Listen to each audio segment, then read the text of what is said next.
Our EQU Power Hour speaker tonight is a graduate of LV 221 and comes to us from San Diego, California. He is an expert in experience design, and he's worked for major brands like Nike.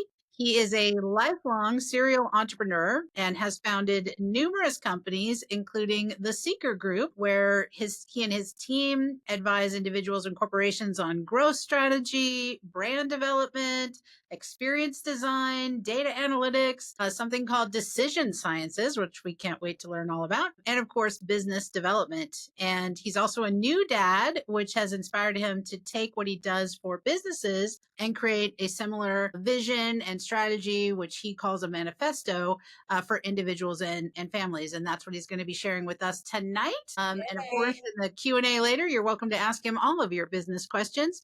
So please join us in giving a fantastic ChoiceCenter welcome to Zach Adamson. Zach, welcome to our EQU Power Hour.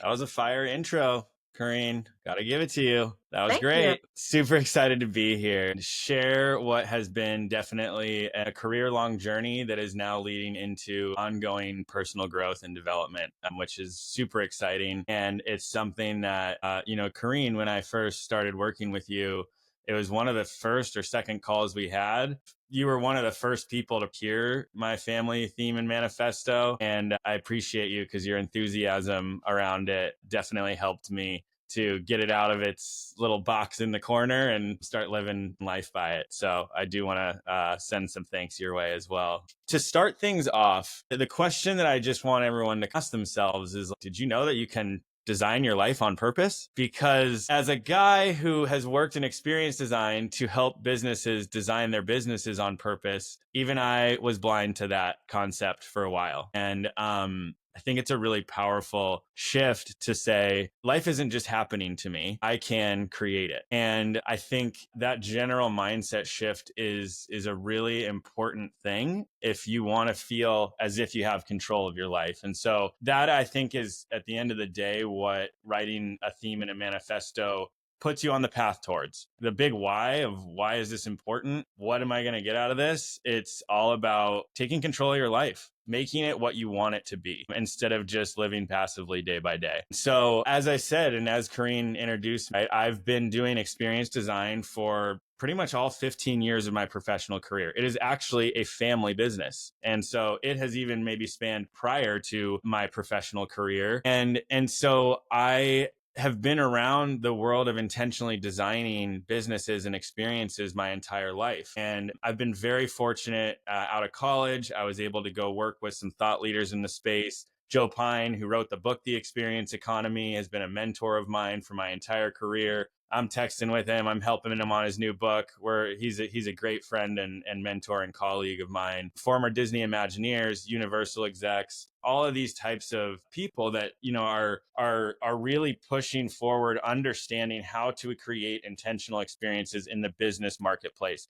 It has now become the standard by which business is judged. Are you creating an intentional experience? Or are you simply creating a mundane product or service? And so it has become a competitive necessity. So for 15 years, I was very much in the throes of supporting brands, everything from new startup companies to mid-market healthcare to large organizations like Netflix and Nike, help reinvent themselves into be part of the experience economy. And in that process of all those amazing people that I got to work with, my dad was the one that I got to learn the most from, as most are, right? Moms and dads, don't they teach us the best lessons? Yes, they do. And so in that process and working with all of them, there was a 6I process that we came up with in terms of how to intentionally design experiences for business. And I'm not going to bore you with all 6 of them tonight. I'm going to focus on the first one. The first one is intentional. And it is all about writing a theme and a manifesto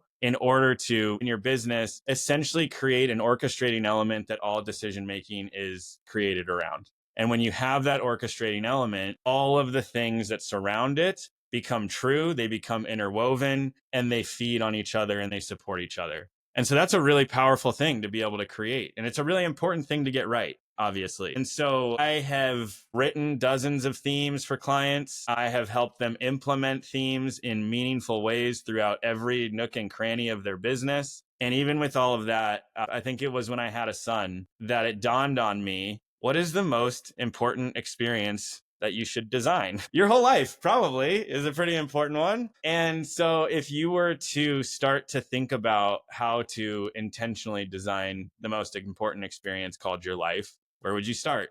Probably a similar place. And so that's where it dawned on me, why not give it a shot and write a theme and a manifesto for my family and see where it takes us. So as we do in my family, there was some homework for my wife, which she loves. And I'm going to share some of that homework with you guys on the call today. And so I had to enroll her in this idea and then create a process for how to come up with creating and developing a theme and a manifesto, and then all the different places that can take place and show up in your life. And so I kind of want to share a little bit of that process today. And I also have a step-by-step guide for everyone that's on this call and anyone that, wants to get it after, for how you could write a theme and a manifesto for your family. Or if you don't have a family yet, for you personally. Right. And no matter what, it's valuable. It helps you channel and really dig deep on who you are and who you want to be and who you want your family to be. And so that's what I'm going to take you through. I'm going to take you through the step-by-step process.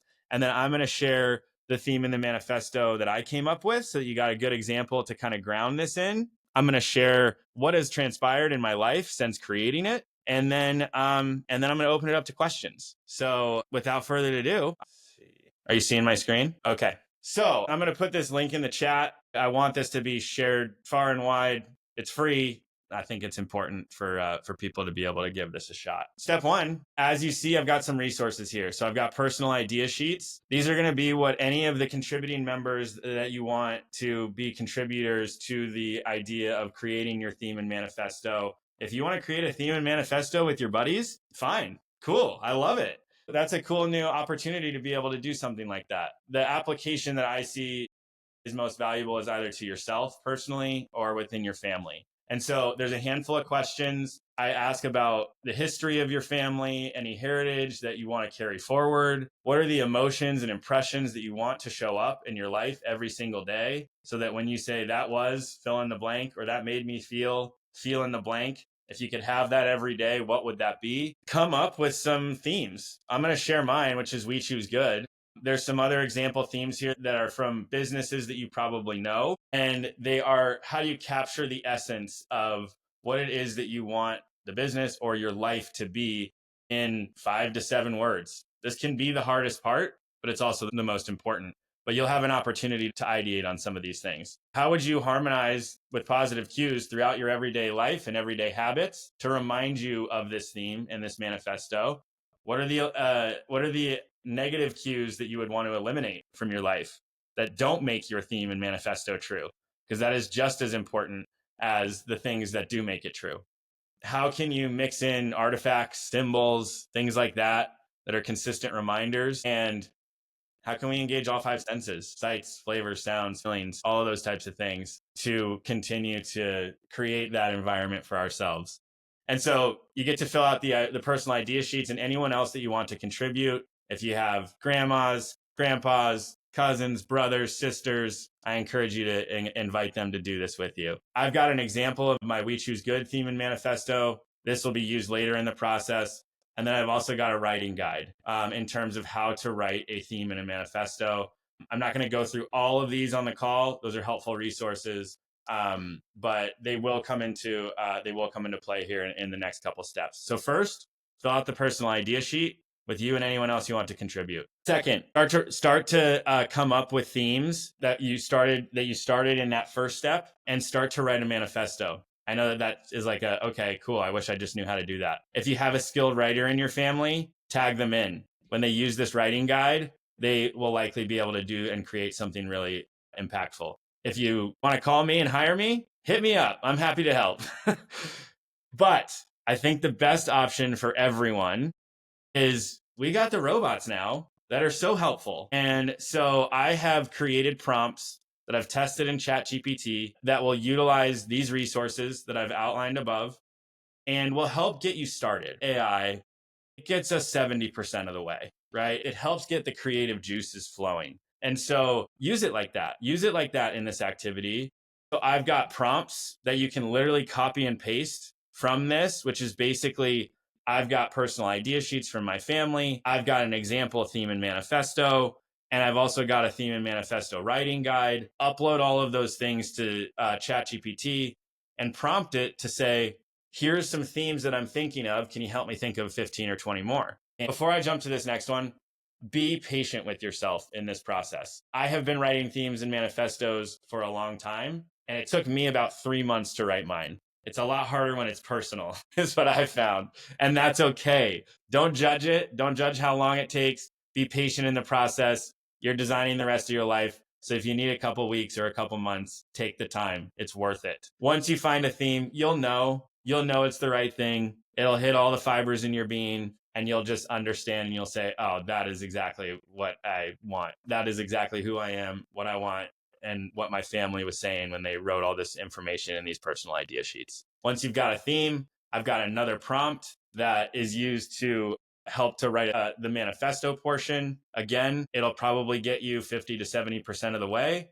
And it's on you to continue to develop and refine it from there. And step 3, once you've written the declaration, read it to the people that contributed. Get their feedback. Incorporate new elements that you hadn't thought of before. Continue to refine it with the new ideas and continue to be patient with yourself in the process. As I said, it took me almost 3 months. Don't rush. You got plenty of time. Once you've got a really great theme and manifesto, again, you will know. Most important step, print it out and hang it on your wall. I had my theme and manifesto sitting in a box, I am not kidding, in my room for probably 3 months. It changed my life in no way, shape, or form. I now have it hanging on my wall behind me. I see it every day that I walk down the stairs, and it impacts the way that I make decisions every single day. And that is the point. That is the point. So that's the 5th one. Reference it every day, especially when times are hard and you don't know what to do, or when they're really good. Reflect on how it helped you get there.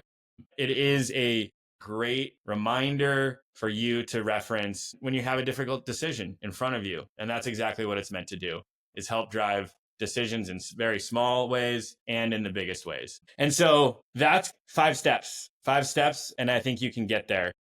And I'm very open to supporting in any way that I can, obviously. And so I think it would probably be helpful to hear one to understand what it sounds like and what it means and how it may impact your life. Because I know right now it may feel like you might be grasping for straws on what this thing might be. So I'm going to go ahead and read this. I'm going to tell you some experiences that I've had since this has been implemented in our lives. And then I'm going to open it up for questions. So we choose good, an Adamson family theme and manifesto. Of course, it starts at the beginning. Each of us is gifted with our torch of love, talent, and purpose. This torch illuminates our lives with the vibrant glow of yellow and orange. My favorite color is orange. My wife's favorite color is yellow. The realities of life can work to fan our flame or dampen its glow. Without our guiding light, the obstacles in our path can become overwhelming. We can become blind to the beauty of life and eventually succumb to the darkness. But that is not our only fate. In fact, the yin and yang of existence tells us that in all things we have a choice. Shout out ChoiceCenter. How will we use our valuable time, energy, and purpose?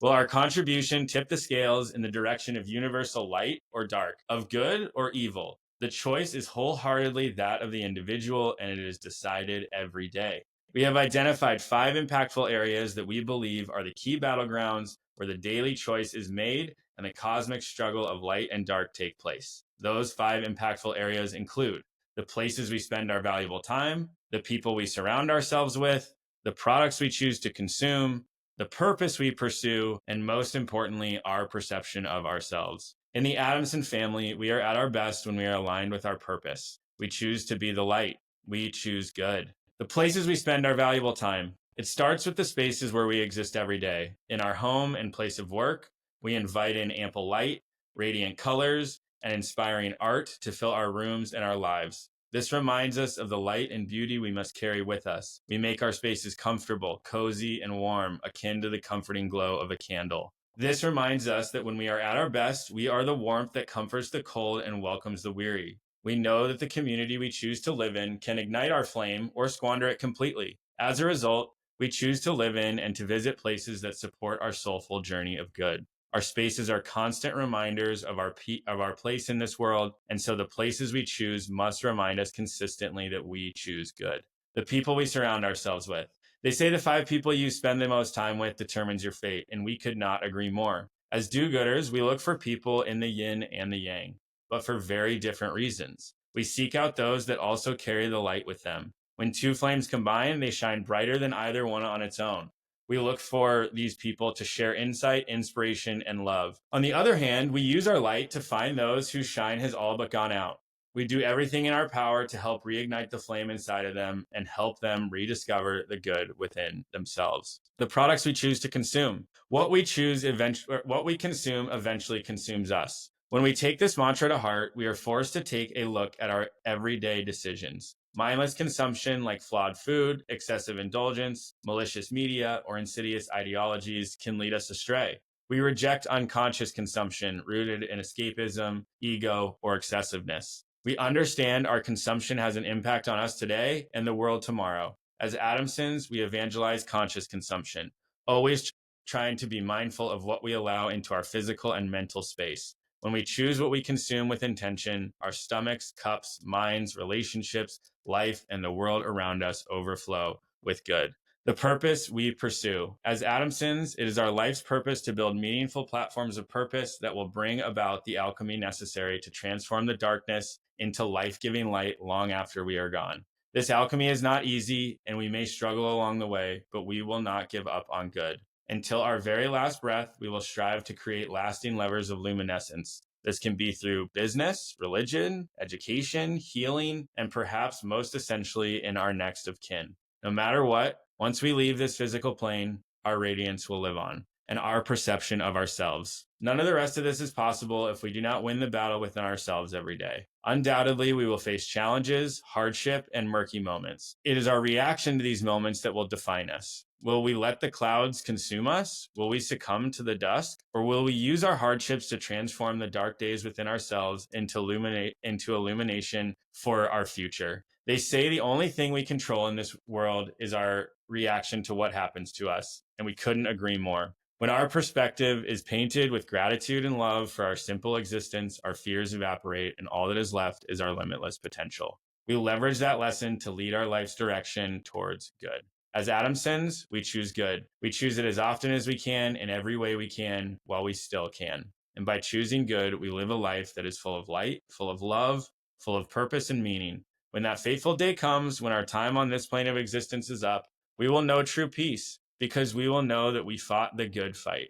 We rest with serenity, knowing the light of the Adamsons will live on, both in our platforms of purpose and, most importantly, in the next generation of do-gooders. We will know for certain that we are on the right side of history, the right side of existence, and our precious time and energy was spent shining brightly. Yay! We did good. Wow. So that, I think, gives you the sense of purpose and meaning that is intended to be a part of these themes and manifestos. You can see riddled throughout that there are opportunities to make decisions and how you live your everyday life. And if you start to look at the people in your life, the places that you spend your time, and you start to look at them through this lens, everything takes on a different purpose. And that's the sign of a really strong theme and manifesto. And I would say each of you that are listening have it within you to write something exactly like that. I have no doubt at all. And so, since this has happened, we've intentionally designed the experiences in our home. I mean, I've got the theme and the manifesto right there.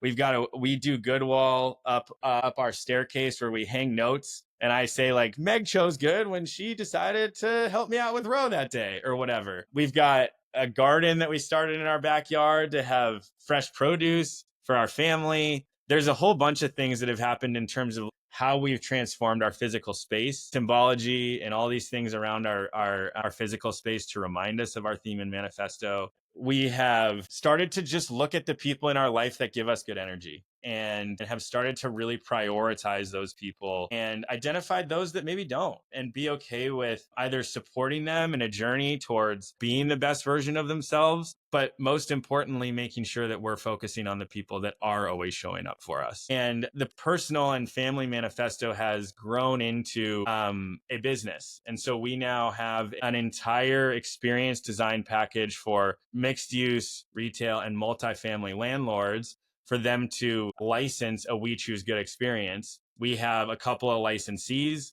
that have actually licensed the experience and are implementing it at their properties with some good results, even with some very, very basic things. And so this theme and manifesto obviously can grow beyond just your family into your purpose in life. And then, the perception of ourselves. Like, obviously, I want to give a shout out to ChoiceCenter and all of the work that you do to help continue to support people in regaining the control of a positive perception of themselves, because a lot of people get lost in that and they have really hard stories and negative self-talk.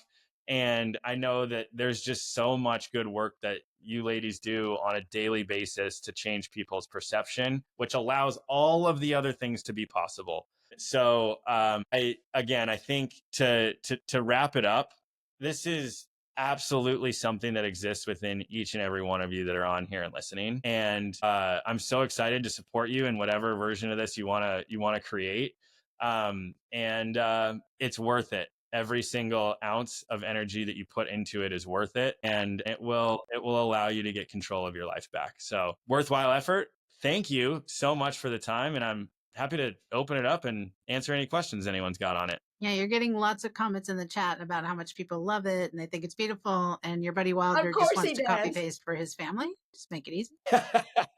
Zach, I feel like I need to go back to creative writing school, because I would just be like, Danielle Do Good, and that would just be in like big letters, like font, 32. But your writing is beautiful, and the way you were able to illustrate and communicate what your family really was creating. And I know that, Meg and other people create it with you. I think was really beautiful. Yeah. It's critical, right? It's critical to have the most important people in your life be key contributors to it, because you don't want to just put a directive on someone and say, this is how we're living our lives. Right.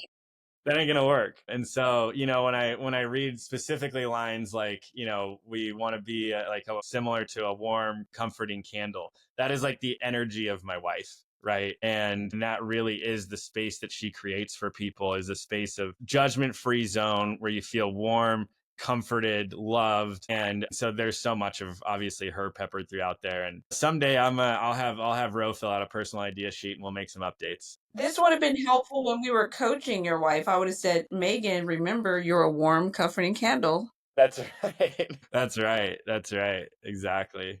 No, I love it. Yeah, anybody, you're free to ask a question. You can put it in the chat, or you can also, if you're on a Chrome browser, you can request live call in, and then we actually let you on the screen with us. Zach, I'd love, while we're getting some questions in, to hear how you use this to maybe filter, how you choose where you go on vacation or what you're going to do, with some free time. How do you reference it pretty regularly to design your life? Yeah, absolutely. That's a great question. There's small things and there's huge things. So I think those are both good examples. One example, and I think, Robin, you were coaching me through leadership. And one of my big goals was to minimize my phone addiction. And I think this was like a really helpful, consistent thing when I look at the product portion of this. And it talks about, it's not just like the products that you consume or put on your skin, but it includes media, the things that you allow into your mental space. So much of my time was put into letting random things from Instagram and other feeds into my mental space and not being present with the people that I wanted to be the most present with, which is my family, my son, and my close friends. When I'm actually spending time with them,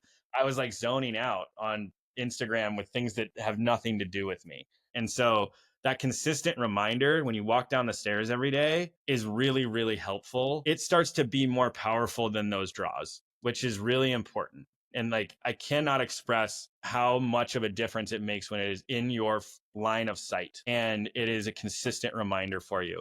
Things like what type of food I'm eating and purchasing. on a consistent basis. I used to over oil all my food, deep fry stuff all the time, ignore like just high cholesterol at a young age and stuff like that. And now I got a freaking veggie garden. I'm growing delicious lettuce and tomatoes and all that kind of stuff. And so those are some like small examples. Obviously, I've made a big shift in career as well as a result of this. At the beginning, you mentioned Seaker Group, and I am still consulting with Seaker Group, but I have since anchored and refocused my energy and time around We Choose Good and around ensuring that no matter what I'm contributing my time to, it is anchored around doing good in the community and providing opportunities for others to find goodness within themselves. I've got the very beginnings of a Instagram that I just put out weekly do good missions. And one, it helps keep me accountable to doing those things on a weekly basis. And they're easy things. They're like write a text to 5 people that you love and tell them why you love them, or buy a warm meal for someone that can't afford it. They're just simple things like that. Give a compliment to five people this week that you wouldn't have otherwise. Look them in the eye and be sincere about it. It's simple things like that. Those small decisions make up the reality of your life. And so those are definitely like a handful of examples, small and big. I was talking to my dad about this. Obviously, making a career shift is not taken lightly. And we were laughing together because basically, once you see it, it's hard to unsee it, right? Once you see that like this is the direction that you want for your life, it becomes blatantly obvious what in your life is in line with that and what is not. And that is where change needs to happen, or else you are out of balance with yourself. And that's a really motivating feeling. So those are some examples. I got hundreds of others, but hopefully that was helpful. That's awesome. How do you take this concept? I know a lot of people that are on have businesses. What's a little bit different about when you work with a business, how they maybe take your template and use that also with their business? Yeah, totally. So I will give you, now that you asked that question, I'll give you a little bit on the 6 I's. And they do apply personally as well. And so in all of these things, you can look at it through a personal and a professional lens. The first I is intentional. The second I is interpret, which is how do you interpret the theme and manifesto into your physical environment? And so in that work that I do, we work with architects and we do intentional placemaking design for a lot of different resort developers, hospitals, just you name it. Like we've designed a lot of theme parks, destination parks, all that kind of stuff. And so once you've got your theme though, it becomes very clear what makes sense to bring into the physical environment and what does not. The third is individual. So experiences are inherently unique to the individual. What may be an incredible experience to one person may be meaningless to another. And so identifying and understanding that you need to look through the lens of what's called mass customization. It's a concept that Joe Pine came up with. How do you make an experience that you create feel as if it was curated for each individual person today? And it doesn't mean that you have to reinvent your business to position it perfectly for them every single time. But if you have a dozen elements, you can snap them together in like almost a million ways to make it feel like it was uniquely designed for them today. Inspirational, obviously. In experiences, I think one of the biggest elements that is different from products and services that make experiences unique is the emotive connection to the human. And so the inspirational eye is all about creating personal meaning with the customers and the people that you interact with through inspirational messaging and a variety of other techniques that we use. And then there's interactive, which is how do you take the experience that you've envisioned through your theme and manifesto and the other eyes and take it beyond your 4 walls through digital experiences, through community outreach. How do you make it bigger than just a single physical place and invite people in to that experience as broadly as you can? And then the final one is institute, which is how do you train the staff that are being asked to create the experience every day so that they are in line with and bringing the desired experience to life all the time. And so, as you can tell, all of those things still feed and start with the theme and manifesto. All of them, every single one of them starts with, does it make the theme and manifesto true? And so that is the process that we take businesses through. And you can tell it touches on all parts of business. So, and you can see how a lot of those can apply personally as well. Yeah, absolutely. Thank you for sharing those 6 I's. I love it. I'm going to put this one up on the stream. This came from Iris, what were some challenges or surprises you encountered while developing your family manifesto? Man, I got to tell you, I thought I was going to knock this thing out in a weekend. And I would say it's definitely a soul searching exercise. And you're trying to define who you want to be in the world. And so that takes real time to be with yourself and the people that are contributing and having real conversations with them. The personal idea sheets, that's a great point. Thank you for the question, Iris. The personal idea sheets should be a place to start a conversation. And they should be a place to be able to get to know your partner better, or get to know your brother better, or get to know your sister better, or whoever it is that's contributing, your daughter,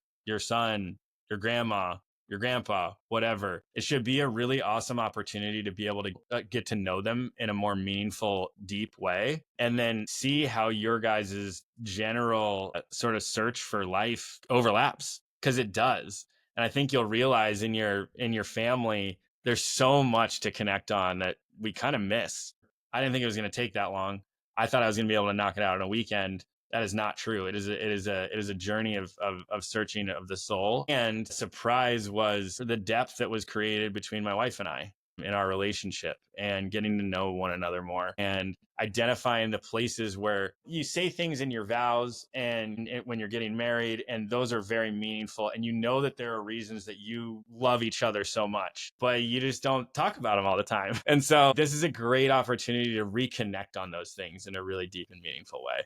So one of those was a challenge, but then I would say also like a pleasant surprise was deeper connection with the people that you're asking to contribute to it. Nice. Yeah. Someone else was asking or commenting that they feel like writer's block is probably something that might show up in this, but does it help that you've got multiple people like contributing? So, and then you've got in yours, you're offering some chat GPT prompts and things like that. So did you ever find that you got stuck on anything? I did get stuck. ChatGPT was not really a thing when I was writing mine, and I'm not sure that I would have used it, but I would say if I had it now, I would say it's really helpful for unblocking those blocks. Put in, I'm stuck on this. I've uploaded a bunch of information about my family. Don't limit yourself to those personal idea sheets, right? If there's other things that you want it to know about you and your life, get them in there. You know how that stuff works. As more information, the better. So get as much of it in there as you possibly can, and it'll help you get unstuck. I don't think in any world it's going to write it for you. It has to be a labor of love and a labor of you putting yourself into it. But I think it's a great point. It will help you get unstuck. It'll help give you some inspiration. It'll help give you a nudge in a certain direction. The more it knows about you, the better. Another question. How do you ensure the manifesto stays alive and relevant as your family grows and changes? That's awesome. That's a great question. Families grow and change. Grow someday is going to have an opinion, and the one on the wall is going to be dusty. And I think it's going to need to grow and evolve with us. Obviously, I think like your values that you hold dear as a person, they will always likely stay pretty consistent. But things in your life inherently change, and you need to reflect on those things when they do. And you need to be honest, and you need to make changes. If you feel that there's been a material change in how you look at the world, that's a really important thing to reflect in your theme and manifesto, and what's important to you and what you want with your life. Those things happen. A lot of those things happen when people go to ChoiceCenter, but they also happen because of life experiences, good and bad. And you get new perspective. And when you get distance between bad experiences, you learn really important lessons from them. And those things can help you grow. And you don't want to just lose those experiences. So Iris, it's an awesome question. And the real answer is I haven't had it long enough to know exactly how, but I do think that the prompt is right on, that it should grow and evolve. I think what's really cool about it is it can be a living, breathing rock that you always kind of go back to, and you say, when does that rock need to change? When have I materially changed? And how do I need to redefine myself? And how does my family want to redefine ourselves? And so it's just the definition of that. And so if that changes, then it should change with it. I hope that makes sense. Yeah. Thank you. Benny's got a question. Where would you tell someone to start? And are there links to these sheets? So I'll answer number 2. So Benny, if you want to post your email, we can make sure that those get out to you. For everybody else, on the We're going to be uploading everything onto our new school platform. So you're going to be able to find the replays plus the links. But if you specifically want those right away, we'll get those out to you if you just post your email in the comments. But yeah, the question, where would you tell someone to start? Benny, my dude, what's up? Love that you're in here. You might have jumped on a little bit after, but I've got a step-by-step guide for you, pal. So, and I would love to just hop on and chalk it up with you, dude. So there's a step-by-step guide, and it's got personal idea sheets you'll fill out and a prompt for ChatGPT and resources on how to write theme and manifestos and my family theme and manifesto as an example that you can feed into ChatGPT as well. Or if you want to write it on your own, all of those resources are available for you as well. And I am also available. You're my dude. I'll help you out. Call me. Your guy Shane from 221. How would you attack creating two businesses and writing a book around a personal manifesto? All have a common theme and purpose. Interesting. Okay. That's a big question. I would hope that they all have a common theme and purpose. And that common theme and purpose, I think, is what you're looking to define. Or maybe you already have. I'm not sure. But what the theme and manifesto would do would be to clearly define the connection between those three things so that they don't feel like three things, they feel like one thing. Because like with We Choose Good, any business can feel like five businesses at any given time. In my case, We Choose Good is a real estate development and experience design company. It is a content platform, and we also sell products. That is three different businesses by any normal person's definition. But because they're all unified under the theme and manifesto of We Choose Good, it reduces the noise. It heavily reduces the noise on things that you should not be spending your time on. And that, I think, is like the real value of it. And so if you have two businesses and you're writing a book and they are actually all around a single thing, getting clear on a theme and manifesto and writing it will help you gain clarity on the things that you should not be doing in those businesses or in the book writing and the things that you should be doing. And it will all help it feel like one unified thing that feeds one another. They should all support one another in a meaningful way. Your book should be a opportunity for marketing, whatever the businesses are. The businesses should feed the sale of the book. If you're missing the link between those three things, then it can feel like running three different things. And that is super overwhelming. The human mind, I think, is only really good at doing one thing, maybe two, maybe three if you're a woman. But for men, we don't got the multitasking gene. And so I think if it feels like you're running three different things, get super clear on the connection points between them so that they feel like they're feeding one another instead of I'm spending mental space on this one and then I'm leapfrogging mentally to this one and then I'm leapfrogging mentally to this one.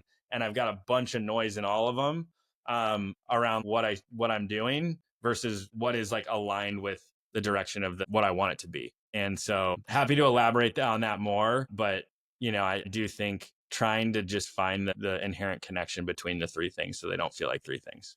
Nice. Love that. You got it, dude. And Anna Melendez, 205, married to Dustin Miller. She's got a question. Are there do's and don'ts doing this with family? Did you make it fun? Family who hasn't experienced this, probably meaning ChoiceCenter, sometimes tends to pull back. That's a fair point.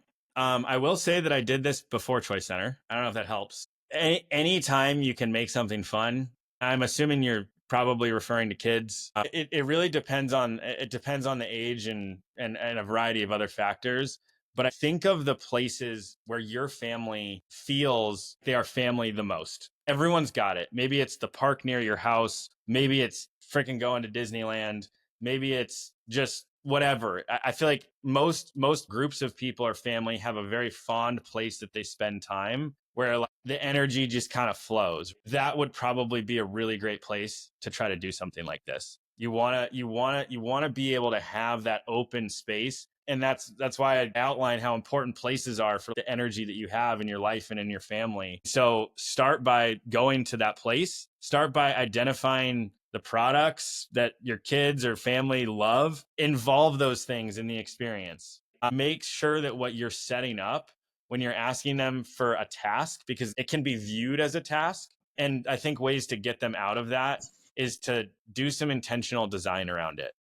around what are the places, things, people where we as a family have a lot of really good energy and memories, and do it with all of those things present.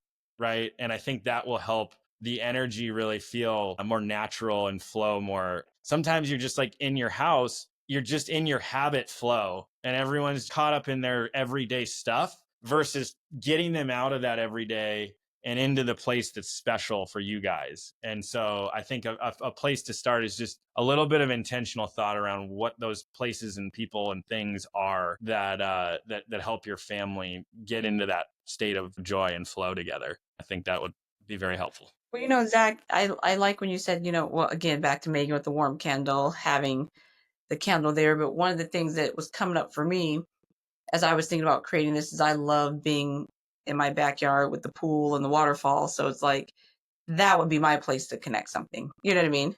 Like to create 100%. something like, it's like, I flow. You guys say you do good, but you know what I mean? I Like, love this. it was coming up for me. It's like, yes, I flow like the water at my waterfall. So That is incredible. Like 100%. I love that. Yeah, I can feel that coming out of you authentically. And that's exactly what you're trying to get to. Meditate next to the waterfall in your backyard and have that silent space and time to be able to just reflect on you and your life and what you want for it and all that kind of stuff. And I love that there's already things that are coming up. That is like the most meaningful thing for me. If I get nothing out of this, thank you for that. That was a gift back because that's the whole point. Yeah. Final question, because we like to keep it to the power hour. But Anna was asking, where should this be placed, in a home, like once you actually create it?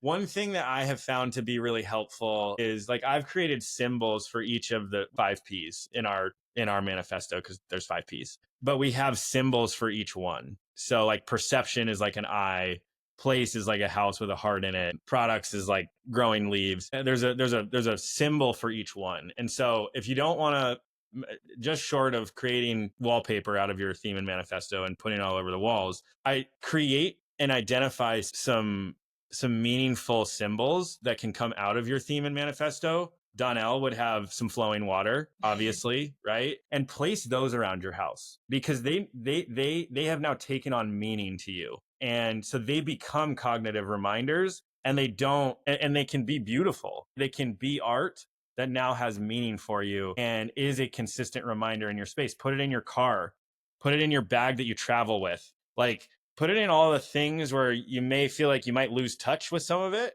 I am not good all the time, you guys. This does not make you perfect. I'm not trying to say that. What I'm trying to say is it gives you the opportunity to aspire to continue to be the person that you want to be every day. And so when I'm not living into it and I look and I see a symbol, it's like a jolt to the brain that's like, hey, remember, you're not being you right now. You're out of balance with who you want to be. And so definitely a prominent version of the manifesto so that you can read it and reference it consistently. And then I would recommend symbols around the house. If they are a part of creating it, that gives you the best chance that they will be really excited about adopting it. That is why that is a critical component. They also may grow out of it and they may change and their perspective may change. That provides an opportunity for you to do the thing again and get to know where they're at. If it's your son or daughter or whatever, it gives you another opportunity to have another conversation, to update the theme in the manifesto and say, I honor where you're at. I honor what's changed. And I want to change how we look at things as a result. That's a powerful conversation you get to have. Hope that was Thank helpful. you so much, Zach. I've got like 20 of you that put your emails in there, so we'll get the materials out to you. Zach, thank you so much for spending this hour with us on EQU. You've really inspired people, and we appreciate you. Coming up next, the next two, one's about Airbnbs from the guys who have the #1 most rented Airbnb in America. So you can ask them questions about how to build that kind of business or insider secrets into renting them. And then we have another one coming up on pet health. So somebody that's owned a veterinary clinic for years and years and years, answering all of our questions on pet health. So we'll publish when those are coming up the next couple of weeks, and we'll love to see everybody on there. But Zach, thank you so much. We appreciate you. And Yeah, I've loved your manifesto from the first time you read it to me before you were even a student. I'm like, we're going to do something on this. We're going to do a broadcast. You should turn this into a business. I just thought it was gold. So we really appreciate having you on. And we may have to have you back again to check on everybody's manifesto. So thank you. Love that. Yeah. Thank you so much for all the gifts you've given me and continue to give everyone. And Donnell, flow on, sister. That's right. Yeah. Yeah. No, thank you. Thank you for everyone that tuned in. Hit me up. I'm always happy to help. This stuff gives me good energy. So thanks, everyone. Appreciate it. Cool. Bye. Choose good. Choose good. That's right. Go out Good. there. Give Yeah. 5 people compliments. All right. Bye.